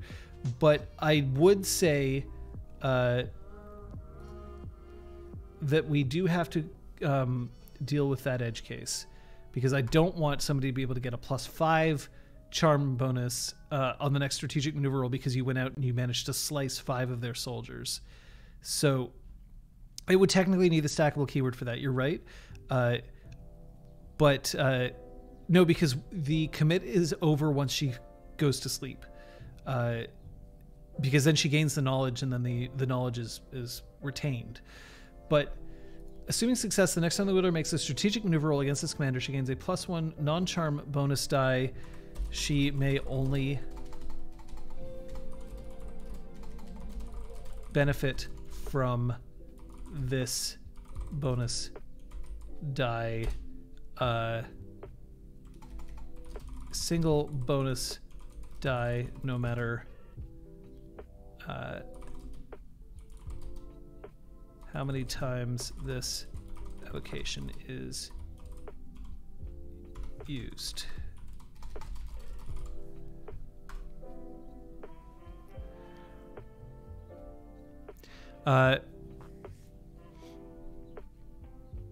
This bonus can only be applied once per commander. I think that's probably better. Yeah. This bonus. Come on, keyboard. This bonus can only be applied once per commander. So that also puts a limit on its power, which I kind of want as well. I want her to be able to get a +1 the next time she meets this person in combat.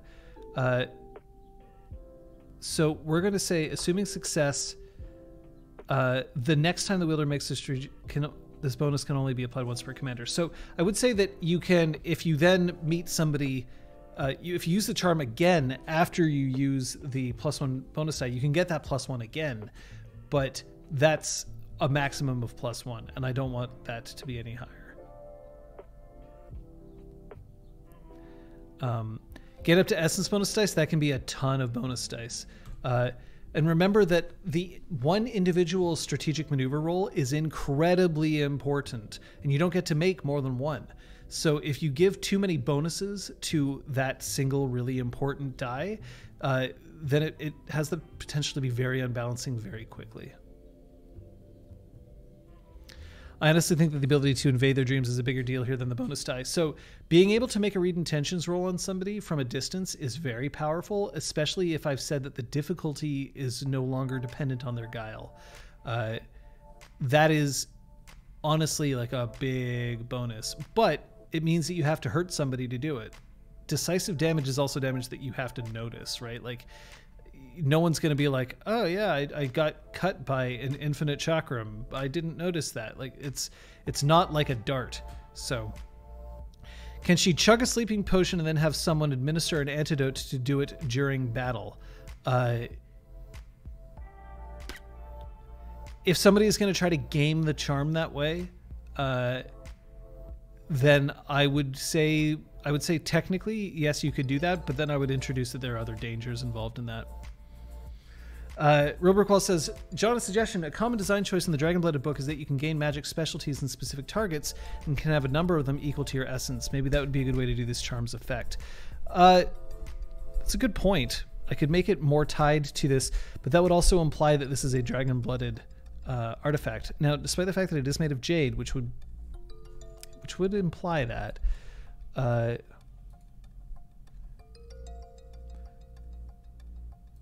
so let's change that. That's actually a good way. You can say this. So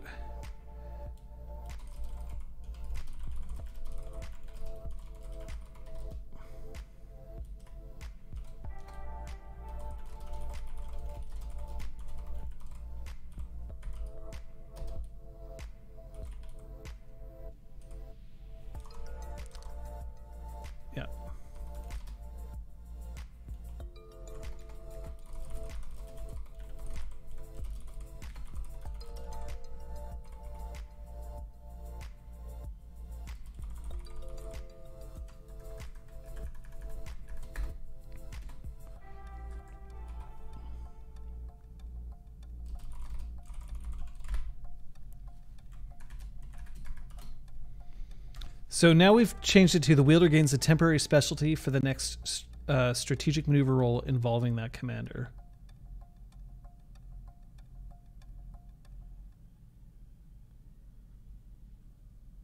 The die is officially a non-charm die and increases her charm dice cap. Yep, which I think that's a better way of putting it. Yes, balance for evocations is quite odd, and it is something that we're just going to have to see because the other thing is, if I've done my job right, she's excited to use the evocation, but if I haven't done my job right, then it means that she's using the evocation at every instant possible, that no matter what, whenever she encounters a problem, she's like, I gotta hurt somebody so that I can use my weapon. That's kind of veering off into the like uh-oh territory, so there's that as well. Does that allow the player to specify how that specialty is worded? Sure, but I'm fine with that because it's only for the next strategic maneuver roll involving that commander. Yes, this could cancel her normal specialty. But does she have a normal specialty? Let's have a look.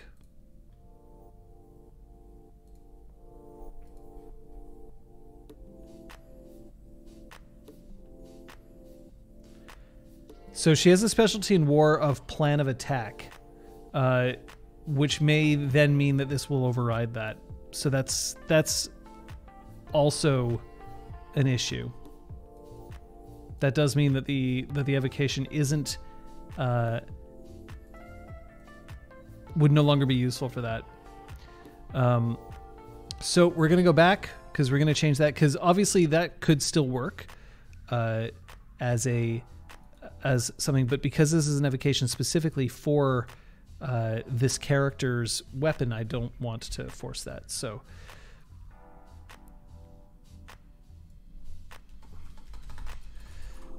we're going to say the next time the wielder makes a strategic maneuver roll against the target's commander, she gains 1 non-charm bonus die.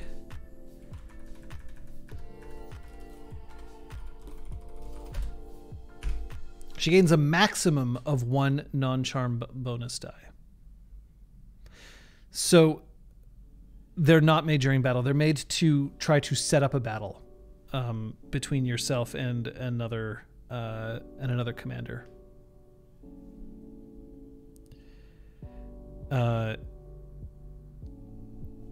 So now that we've said that it's a maximum of 1 non-charm bonus die, now we're sort of getting into the territory of, okay, well, you can use this multiple times, but you can't ever get more than 1 die.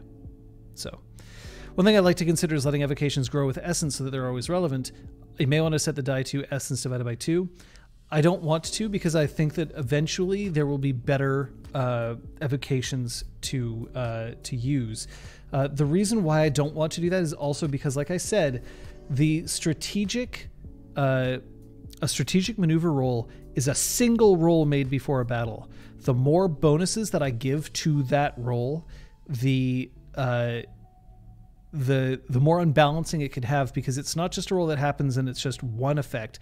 It's a roll that then affects potentially the entire battle right afterwards. So I also want to make sure that, because I imagine that she'll probably gain other charms to be able to make better war rolls, I don't want it to become so overpowered. So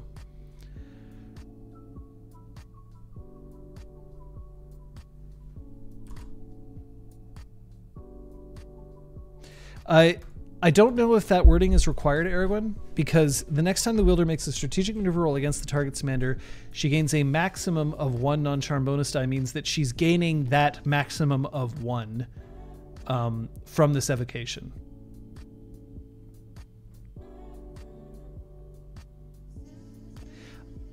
Also, it's possible this evocation get further upgrades with extra XP that let you target different things or something else. There are the other thing is, here's the other thing. This character, specifically as a strategist, wanted this artifact to deal with strategies. There's only so many rolls that could be made in terms of war strategy, right? And I'm not saying that this is the only roll that she can make, but there aren't tons. So we want to make sure that we aren't limiting our design space by then saying, okay, well, then not only does she get potentially like 5 non-charm bonus dice for this evocation, but then she gets another 6 somewhere else. So it can be rough. This definitely feels like an evocation that will get upgrade evocations that solely add functionality to this. So that is the intent, right? Because there are charms that improve other charms. There can be evocations that improve other evocations. So I'd rather it be like that she's buying the next step as opposed to just naturally increasing for this. So there is that as well. But I would also point out that this element of the evocation is in fact almost secondary. The ability to do a read intentions roll against a commander is quite powerful.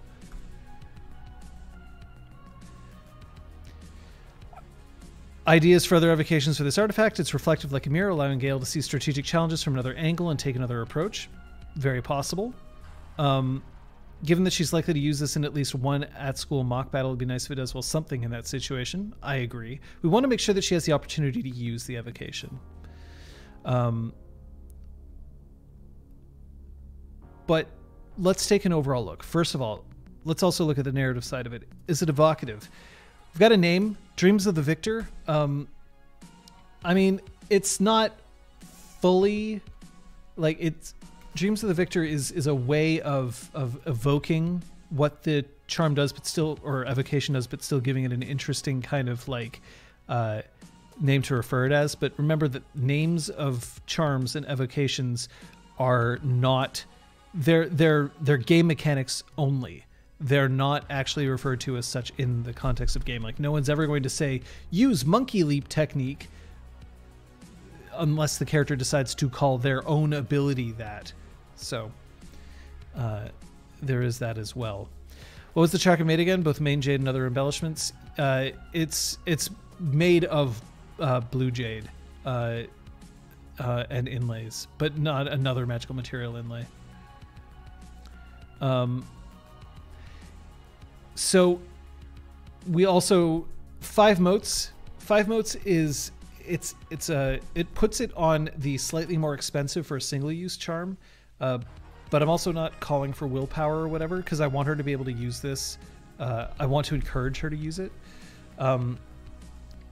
Forcing it to require decisive damage means that she has to specifically get in combat to use it properly, and it has to be combat. Like if she uses this in an action where she just slices somebody with it negligently, that isn't actually decisive damage, so it will not count. It has to be in a battle that she uses this.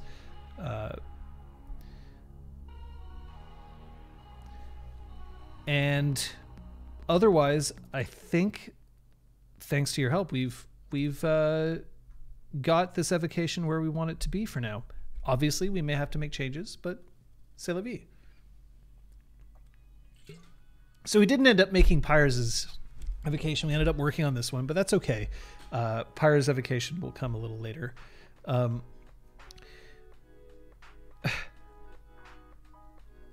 Crosshair, it's nice to have a chat to help plan things, and then sometimes it's a massive pain in the ass. I'm not saying that you guys are, but design by committee isn't always great.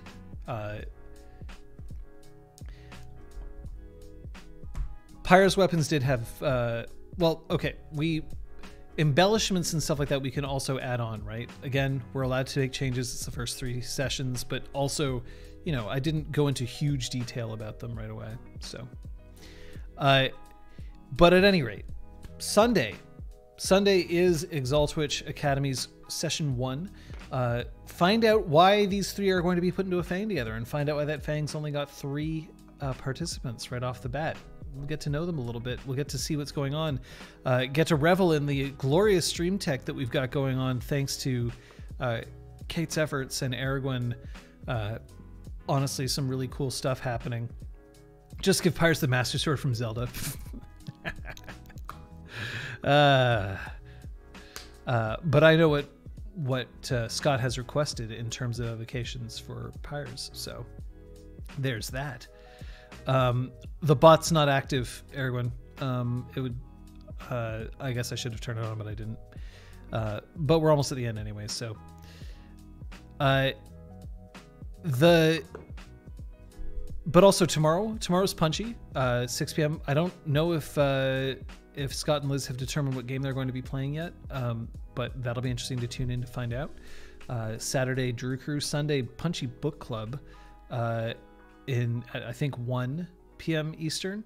There's also movie night on Saturday, although I think it's going to be movie morning if I don't miss my guess. Let's see. So yeah, 10 o'clock Eastern, and then also 5 o'clock or 1700 hours Eastern on Saturday. Normally that won't be Saturday mornings though, because starting after session 1, Saturday mornings will be the rewatch for ExalTwitch Academy for those who didn't get a chance to watch it when it was live. So for people who couldn't stay up that late, or people who just missed it but want to catch it for the next session, that'll be on Saturdays as well. You should totally have a look at our Discord. Discord's a great place for you to find out information about this game, about the other games, about the other streams that we have. Curse you, GMT time zone. I hear you. I hear you, Greenwich Mean Time. But I am looking forward to seeing people on Sunday. Tell other people about it if you know that they're interested in Exalted. We're trying to make the rounds, but obviously we don't want to do so much self-promotion that it kind of looks like all we care about is just, yelling about us. So if you are interested in this and you think that you know somebody who's interested, give them a ping. If you are part of a community and you want to let them know about this, as long as it's okay with that community to advertise an actual play, by all means let them know. Because I'll say this, our community is as good as it is because people actually reached out to find others to bring them in. And it's always appreciated. So if you know people, that'd be wonderful to see. Plaguelord says, have you dealt with manses in 3rd edition so far? The books have given basically no details on them knowingly. I created my own manses. You can see in ExalTwitch Nexus, I created a manse. I just basically look at them as like freeholds in Changeling. But there's ways to kind of do it. But yeah, thank you. Crosshair, thanks for everyone else for tuning in. I really look forward to Sunday. And I am really looking forward to seeing as many as I can of you as I can there. We'll see you then.